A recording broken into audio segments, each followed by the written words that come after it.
पहिला करून त्याच्यावर पहिला हात मारायला लागतोय। तुम्ही आता दादा येणार होते म्हणून तुम्ही गडबड केला, ते पैसे नुकसानातच गेले ना। म्हणजे आलेल्या मंत्र्यांना तुम्ही फक्त दाखवता हे सिद्ध झालं। अर्धच होतं ते पूर्ण तरी करायला काय पूर्ण करायला सांगा। उगत पुढची बाजू अर्धी होती त्याच्यावर पुढची बाजू अर्धी झाली, एक हात मारला तिथं पोखरातलं निघा लागलंय। काढायचं आहे किती कधी काढणार की कलर हात मारल्यावर असल्यावर ऑब्झर्वर साठी साहेब आपलं पहिला नाही, पहिला सगळं खोदून काढायचे आणि मग सुरू करा। मी आता ती शांत बसणार नाही झाल्याशिवाय सुपरवायझर सगळं तिथं जर नाही झालं तिथं बावली बांधतात तसं तुला अडकवणार, लक्षात ठेव। हा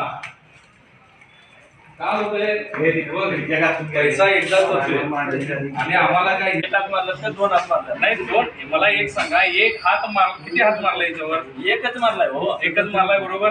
का मारला एक हात? अहो ते घाण दिसाल तर म्हणून मारलाय। हो साहेब मला एक सांगा, हे हात मारल्यानंतर याच्यावर डबल हात होणार, मग हे कधी करणार काढून? हे काढून करायसाठी एक हात लागतो, म्हणजे एक हात कलर मारून परत काढणार। त्यावेळेला आपल्या माणूस मला आहे ते त्यावेळेला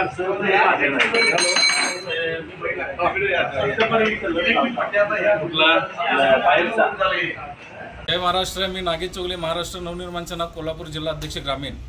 आज मी आहे गडिंग्लज इथे शासकीय विश्रामगृहामध्ये। गेल्या मला वाटते 1.5 महिन्यापासून या शासकीय विश्रामगृहाचं काम चालू आहे।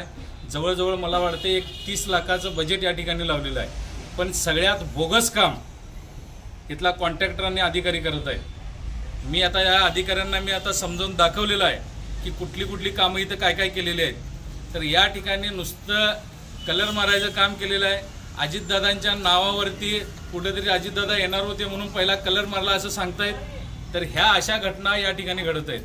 तर मला एवढंच सांगायचं आहे की या ठिकाणची जी डागडुजी आहे, मग ते वायर फिटिंग असेल लाईटचं किंवा इथल्या ज्या कोबा निघलेला असेल त्या पद्धतीने ते सगळं काढून त्या ठिकाणी चांगल्या पद्धतीने गिलावा झाला पाहिजे।